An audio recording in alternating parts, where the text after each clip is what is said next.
Hi everybody, thanks very much for showing an interest in this project of mine. That's been quite a challenge for the last few weeks doing this. I must admit it was quite an anxious decision to drag the paint off of my best bike, and then when you've done that, there's only you that can fix it, and I wasn't sure, can I get a nice enough finish? Have I got the equipment? Have I got the know-how how to do it? Literally days on end spent going at it with the hard grade production paper before it was smooth enough to then go back with wet and dry to get it flat enough to go into the spray booth without having to put a high build primer on it. So I wanted to keep the adhesion qualities good with a quality sealer primer, but also I wanted to try and keep the fat heavy paints off of it if I could. So managed to achieve that. Here we are in the spray booth. You could lacquer that and it looked pretty good, apart from that bit of pug on the bottom bracket. So there we go. There's that's the sealer on there. There's a comparison of the two. After that had happened, I did the rest of the parts for it. That gives you an idea how big my spray booth is. And this is where we started experimenting with the fade. I wasn't sure whether that was going to work. I was quite pleased with it, so we moved on to the frame.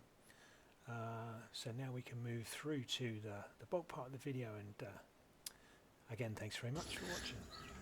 Good afternoon, my name's Rick. Just trying to put together a quick video for you. Try and keep this brief and to the point, covering the process of how I changed the colour on my TT bike myself. Okay, so the idea was to incorporate the three colours of my local cycling club that I'm a very proud member of. That's Worthing Excelsior. So it's the two different blues fading to black and white. So that's the core colours that we're dealing with, is two shades of blue, black and white. The Trek originally was a totally different look into this. I shall be adding a picture for comparison later on. Okay, so starting at the front, this is the base bar. As you can see, we've got the two blues and the black, and I managed to fade the two blues together, which looks pretty cool. While we're here, this is my dear dad that sadly passed away last October after a short illness. So there's just a memory of him there. And one of the things my dad always used to say was, "Don't overdo it." Oops. Okay, so this is no ordinary bicycle, as you can see already. It's a time trial bike, and that's this rather peculiar habit that some of us strange British people have got, where we put funny shaped hats on, and we put our hands in a strange position on the front, and we try and whiz along as fast as we can, various distances, 10s, 25s, 50s and 100s if you're crazy enough. So gears, we have two buttons on the end here, and what they do is send a signal via this thing to the business side of the bike that's on the other side. I'm going to explain why I've started on the non-drive side, but I think you'll agree it looks pretty cool. I colour-coded the tri-spoke front wheel. That's one of the front wheels I run. Changed the colours on that also in order to match nicely with the three blues, and obviously, sorry, the two blues, and I've used the fade as well. So the idea was, I'm a huge fan of Valentino Rossi and MotoGP. I was going to try and model the bike on one of his Yamaha M1s. It soon became very apparent that I can't really do that, because the key colour on his later M1 is this crazy fluorescent green, which we do have a bit of, but not too much, and it's just too dominant, and it would it's the Monster logo it was, and it just I don't know, it kind of swamps the rest of the bike, and there's not enough, the panel size isn't big enough in order to create the look I was looking for. But what I then remembered was, going back to 2009, there was a very, very important, to me anyway, race that took part, and it was the race of Catalonia, and it was an amazing race to watch. Some still talk about it today. Now, the Speed Concept uses a draft box, and what that draft box is for is to deal with the turbulent air coming off the top of the back wheel and the air as it leaves the top tube. So clearly all about aerodynamics. So I'm very fortunate in that the draft box gives you loads more real estate in order to paint. That wasn't very slick, was it? Anyway, there we go.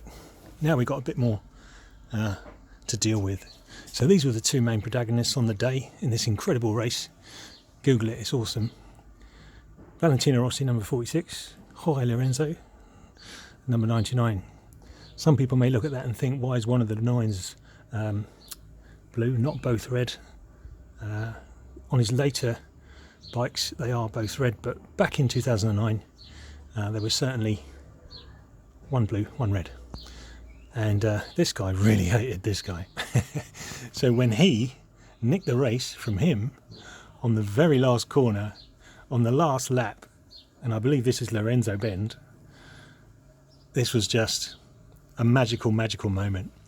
Yeah, Jorge isn't always as popular as Valentino. I mean, everyone loves it. I love him because he's, you know, flying the flag for the old boys, and I'm getting on a bit now. So yeah, the draft box itself very useful, so I can use that. It houses my rear lamp. I've got the option to run the full Scorpion in the back there, or in its mount up here. I'm really hoping this is going to work. But how good that is as a rear lamp, certainly in a time trial. So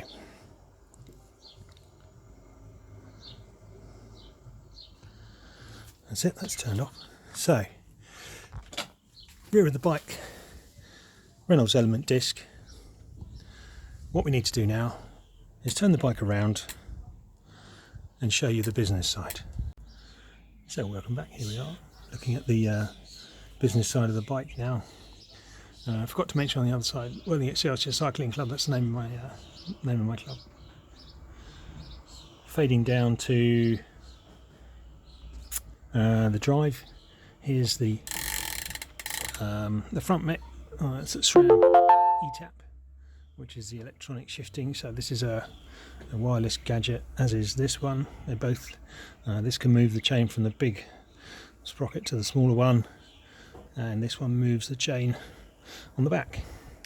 And we are told that when you put the oversized pulley wheels on, because of the less acute angle that the chain has as it goes through the derailleur, it's less friction, more speed. It costs a fortune. It looks great, but I don't suppose it'll make me any quicker. So yeah, I had the option to obviously do all the Rossi stuff again on this side of the bike, but I thought, do you know what, we've got two sides of the bike. We've told that story once on one side. There's something quite a bit more important going on at the moment, and for me there is only one thing to focus on, and it's this. Okay, not only have we got the NHS to be in awe of at the moment, you know, at the time of making this video, many of these, gosh, that's a big B, of these people have sadly passed away just by going to work and trying to help people. And anything we can do to try and recognise those efforts has to certainly be done to just make sure that we never ever forget what they've done. Again, we've got the draft box, so there's only one thing that can go on there, and there he is. There's Captain Tom / Colonel Tom Moore, and we really do salute all of you. I'm really passionate about this, as I am about the Hurricane, which was, sorry, I'm getting a bit emotional. For me, the plane that did most of the hard work during the war. The Spitfire gets in the air and takes most of the glory. I'm not obviously not trying to belittle the legacy of the wonderful Spitfire, but a lot of the work was done by these guys before the Spitfire even got on the ground. So there we go, these are the real heroes, NHS. Certainly Captain / Colonel Tom Moore. We really do salute all of you. Just a little reference down the bottom here. I was involved in karate for many years, until very recently when my club closed. And I knew this bit was going to be difficult. And this is all the key components of that's my next door neighbour's dog. Fast forward, Shimano, Reynolds, Zip, SRAM Red and cork. So that's cork power meter on there, I forgot to mention that. Okay, I think I've waffled on for far too long. This is my TT bike. I'm going to try and edit this lot together. I hope you like it. I certainly do. Won't make me any quicker, but I really don't care.